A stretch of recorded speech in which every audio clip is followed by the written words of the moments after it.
इस एपिसोड में हम कांस्टेंट के ऊपर बात करेंगे। कांस्टेंट क्या होते हैं, कैसे डिक्लेयर करते हैं और क्या क्या चीज़ें अहम है कांस्टेंट को डिक्लेयर करने के लिए। उन सब चीज़ों के ऊपर हम डिस्कस करेंगे आज। चलें जी, स्टार्ट करते हैं। कांस्टेंट वेरिएबल ही होते हैं इनकी, लेकिन इनकी वैल्यू फिक्स्ड होती है प्रोग्राम के अंदर। आप प्रोग्राम में ना इनको डिफाइन कर देते हैं, एक दफ़ा इनको इनिशियलाइज कर देते हैं, इनको वैल्यू असाइन कर देते हैं। वो पूरे प्रोग्राम के एग्जीक्यूशन के दौरान चेंज नहीं होती। आप सिर्फ इनको रीड ओनली कर सकते हैं, राइट नहीं कर सकते। यहाँ पर देखें, ये लिखा हुआ है constant in C plus plus refer to variable with fixed value that can not be change. इनकी वैल्यू चेंज नहीं होती, वेरिएबल ही होते हैं, लेकिन ये फिक्स्ड वैल्यू के साथ वेरिएबल होते हैं। Once they are define in the program, अगर एक दफ़ा आप इनको प्रोग्राम में डिक्लेयर इनिशियलाइज कर देते हैं तो ये पूरे प्रोग्राम की एग्जीक्यूशन के दौरान सेम वैल्यू रहती है, इनकी वैल्यू चेंज नहीं होती।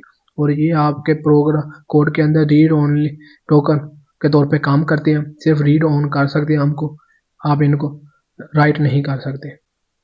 और how to define constant in C plus, कैसे इनको हम डिफाइन करते हैं। तीन तरीके होते हैं इनको डिफाइन करने के।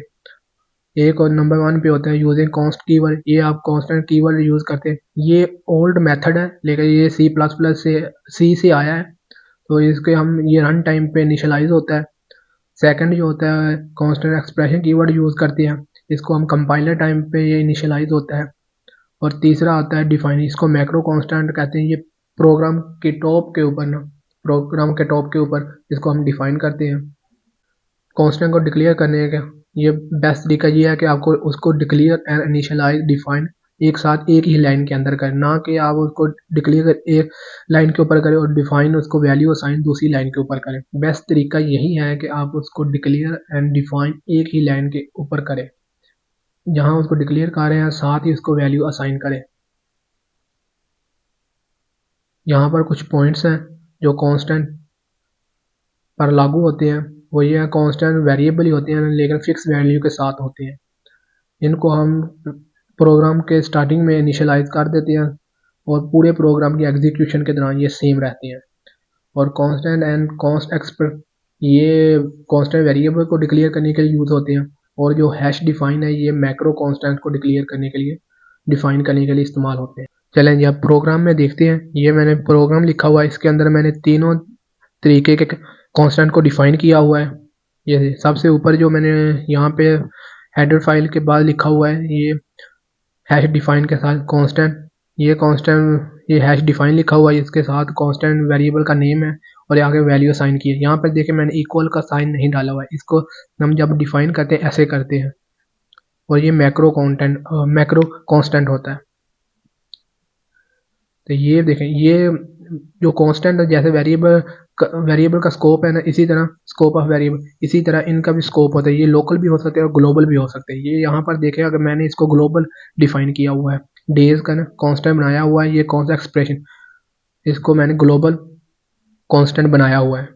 और यहाँ पर ये देखें, ये लोकल प्रोग्राम मेन फंक्शन के अंदर देखें तो ये मैंने लोकल कांस्टेंट बनाया हुआ है। ये देखें, ये भी कांस्टेंट है, ये भी कांस्टेंट। ये देखें, ये कांस्ट वेरिएबल के कीवर्ड के साथ डिक्लेयर करते हैं तो ये कीवर्ड स्टार्टिंग में आता है डाटा टाइप से पहले। यहाँ पर देखें तो डाटा टाइप के बाद में हमने लिखा हुआ है काउंट एक्सप्रेशन। और ये देखें, यहाँ से मैंने इसको जब कॉल की हुई है, अब मैंने आपको एग्जीक्यूट करके दिखाता हूँ।